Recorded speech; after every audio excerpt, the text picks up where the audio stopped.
mais pessoas fossem sendo salvas. Então não importava pelo que ele teria que passar, pelo sofrimento que ele estaria sujeito. O importante eram as almas, porque ele lembrava que Jesus Cristo, por causa de nós, pela nossa salvação, sofreu e morreu por nós na cruz. E vós também regozijai-vos e alegrai-vos comigo por isto mesmo. Então o apóstolo, ele exorta aos filipenses a não se entristecerem devido à sua situação, mas que se alegrassem junto com ele, porque ele estava alegre, mesmo passando por tanto sofrimento, por tanta angústia, por tanta perseguição, por tanta necessidade, mas ele estava alegre porque eles estavam salvos e estavam sendo instrumentos de Deus para a salvação das almas. Glória a Deus, aleluia. Então aqui entra a obediência dos filipenses. O que é essa obediência? Paulo diz que é uma virtude daquele que se dispõe, se coloca à disposição de Deus para fazer a obra de Deus. E sempre se submetendo a Deus para fazer aquilo que Deus o chamou para fazer. E a visão de Deus para nós, o plano de Deus para nós sempre é a salvação das almas. Então devemos nos colocar à disposição de Deus para que haja salvação. E também para que essa salvação ela permaneça na vida daqueles que foram salvos. A nossa lição de hoje, ela tem aí 3 partes. A primeira parte é a dinâmica da salvação. Tópico 1, o caráter dinâmico da salvação.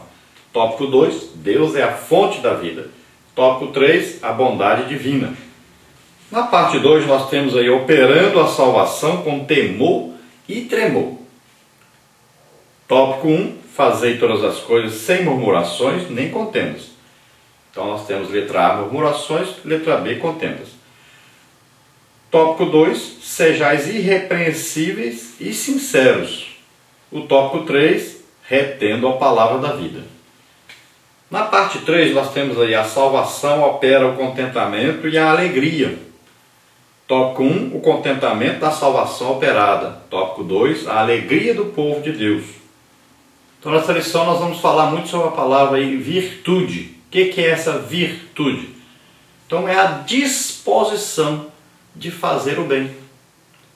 É a intenção de se colocar à disposição de Deus para fazer a obra de Deus. É sempre a intenção boa de fazer a obra de Deus. Vamos ver a nossa introdução. Na lição de hoje aprenderemos que a obediência a Deus é uma virtude que deve ser buscada por todos aqueles que são salvos em Cristo.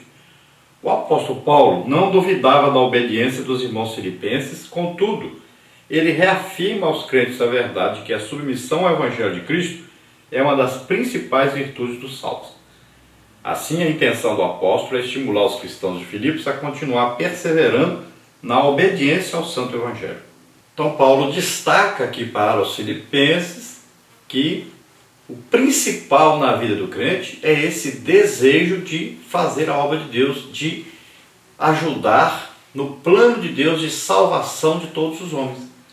Todo cristão, a partir do momento que ele aceita Jesus como Senhor e Salvador, ele já deve ter esta virtude, ou seja, esse desejo de fazer o bem, tanto praticando as boas obras, como também trabalhando na salvação das almas. Todo cristão deve ter esse desejo de ver as almas salvas e fazer alguma coisa para que isso aconteça. Então ele coopera na obra de Deus. Deus coloca nele o desejo, através do Espírito Santo, que derrama o amor de Deus em seu coração, e Deus também o ajuda a fazer, capacitando-o para fazer esta obra maravilhosa de salvação das almas. Nós temos aí um quadro na revista do professor, falando sobre a dinâmica da salvação. Número 1, obra realizada e consumada na cruz. O brado de Cristo na cruz está consumado, representa o significado atemporal da salvação. Nele somos salvos do passado, guardados do presente, mas esperançosos no futuro. O pecado não tem mais poder sobre a vida do discípulo de Cristo. Portanto, agora nenhuma condenação há para os que estão em Cristo Jesus. Romanos 8:1. Então, quando Cristo diz está consumado, ou seja, está terminado, o que está terminado? A antiga aliança acabou, começa a nova aliança. Começa agora a época da graça de Deus. Não é por merecimento, mas a salvação é pela graça de Deus. Não é pelas nossas obras, mas é pela graça de Deus, mediante a fé no sacrifício que Jesus Cristo fez em nosso lugar. Então nós somos declarados salvos a partir do momento que nós confessamos a Jesus como Senhor e Salvador. E essa salvação é atemporal, quer dizer, não está sujeita apenas ao presente e nem apenas ao futuro, mas ela é uma salvação permanente, desde que nos conservemos fiéis a Cristo. Então é uma salvação que nos traz certeza de justificação no presente e nos traz esperança no futuro de estarmos para sempre com o Senhor. Número 2, o progresso da operação da salvação. É bem verdade que não estamos plenamente redimidos porque habitamos num corpo corrompido. Mas as palavras de Agostinho de Hipona têm muito a nos dizer sobre como devemos lidar com essa tensão. A permanência da concupiscência em nós é uma maneira de provarmos a Deus o nosso amor a Ele, lutando contra o pecado por amor ao Senhor e, sobretudo, no rompimento radical com o pecado, porque damos a Deus a prova real do nosso amor. Então a salvação, ela pode ser perdida, desde que a pessoa não permaneça fiel a Deus. Por que isso? Porque nós estamos num corpo corrompido, um corpo que é descendente lá de Adão, que a semente do pecado entrou em Adão e passou a toda a raça humana. Então todos nós temos desejos para o pecado. E uma maneira de provarmos que realmente amamos a Deus é exatamente vencermos esse desejo pecaminoso que existe em nosso corpo. Nosso corpo, ele não deseja ir para o céu. Ele é feito do pó da terra e o desejo dele é viver na terra. Então, aqueles desejos pecaminosos que nasceram através de Adão, da sua desobediência para com Deus, isso vem todos os dias tentando-nos, fazendo com que nós desejemos aquilo que o corpo deseja. E como nós somos seres espirituais, nascemos de novo, o Espírito Santo mora em nós, então nós vamos ter sempre o desejo de agradar a Deus. E para agradarmos a Deus, nós temos que desagradar aos desejos do corpo. Então é uma luta constante. São os desejos pecaminosos e os desejos espirituais. Então, se nós vivemos da maneira que o mundo vive, aí então nós desagradamos a Deus. Nós não podemos amar as coisas materiais mais do que as espirituais. Esse é um grande risco que o ser humano corre desde o momento que ele aceita Jesus como Senhor e Salvador. Ou ele vai se apaixonar pela Bíblia, vai buscar os dons espirituais, está todo o tempo buscando esse lado espiritual, ou então ele vai se deixar levar pelo materialismo e vai começar a desejar mais as coisas materiais do que as coisas espirituais. E vai trabalhar a sua mente, o seu coração, mais nas coisas materiais do que nas espirituais. Esse é o grande problema que acontece com muitos crentes dos dias de hoje. Estão mais apaixonados pelas coisas materiais do que pelas espirituais. Pouco se vê alguém investindo a sua vida na busca das coisas espirituais, das riquezas espirituais, e que são as principais hoje, os dons espirituais, para podermos ajudar as pessoas a terem legítimas conversões e libertação das obras de Satanás. Então a salvação aí, ela acontece na hora que a pessoa aceita Jesus como Senhor e Salvador, mas ele vai ter que é entrar para um processo de santificação, de separação para Deus.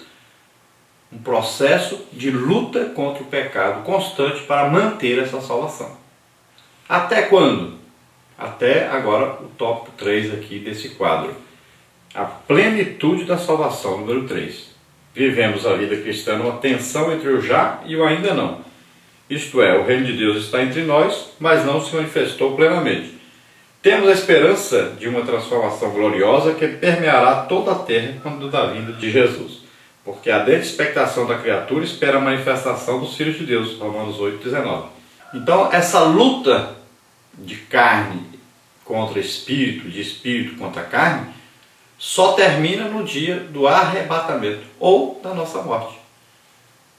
Então nós devemos estar sempre buscando aí esse futuro glorioso, acreditando nesse futuro glorioso, vivendo nessa esperança de que um dia estaremos para sempre com o Senhor. Vamos ver a nossa parte 1 então, a dinâmica da salvação. Tópico 1, o caráter dinâmico da salvação. No texto de Filipenses 2,12, podemos destacar 3 aspectos da salvação operada em nossa vida pelo Senhor Jesus. O primeiro refere-se à obra realizada e consumada de forma suficiente na cruz do Calvário. É a salvação da pena do pecado. Não somos mais escravos e sim libertos em Cristo. Então vamos ver aí 3 aspectos da salvação. E o primeiro é esse aí. Jesus realizou a obra da salvação, morrendo por nós na cruz do Calvário. Então nós somos comprados para Deus, resgatados, redimidos. Então Jesus fez tudo o que era preciso fazer para que nós fôssemos salvos. Nós não precisamos fazer nada para sermos salvos, apenas acreditarmos. O segundo aspecto diz respeito ao caráter progressivo da salvação na vida do crente. Mesmo que o nosso corpo ainda não tenha sido transformado, resistimos ao pecado e este não mais nos domina. Então, o segundo aspecto é quando nós aceitamos a Jesus como Senhor e Salvador, a partir daí somos salvos. Mas acontece que nós vamos ter uma luta constante para manter essa salvação e não cairmos dessa salvação. Não obstante o fato de a salvação eterna vir de Deus, Paulo diz que o Senhor nos chama a zelar e a desenvolvê-la em nosso cotidiano. Então nós temos que zelar por essa salvação e temos que manter essa salvação. De que maneira? Vivendo uma vida santa, santificando-nos. Lá em Apocalipse diz, quem é santo, santifique-se mais ainda. Então você se separou para Deus, se separe cada dia mais. Então muito cuidado para não se corromper. Cuidado para não amar mais o mundo do que a Deus. Cuidado para não amar mais as coisas materiais do que as espirituais. Então mantenha-se ocupado na obra de Deus. E sempre combatendo contra o pecado. Que ele nos rodeia o tempo todo, nos chama todo dia, né? E nós devemos então vencer. Vencer pelo amor a Deus. Nós amamos tanto a Deus que o amor para com as coisas que nos atrapalham estar com Deus é diminuído. Então, esse amor a Deus vence o amor às coisas que nos atrapalham estar em comunhão com Deus. E aí o terceiro aspecto é esse aí, é o texto trata da plenitude da salvação, quando finalmente o nosso corpo receberá uma redenção gloriosa e não mais teremos dor, angústia ou lágrima, pois estaremos para sempre com o Senhor. Como está em 1 Tessalonicenses, capítulo 4, versículo 14 a 17.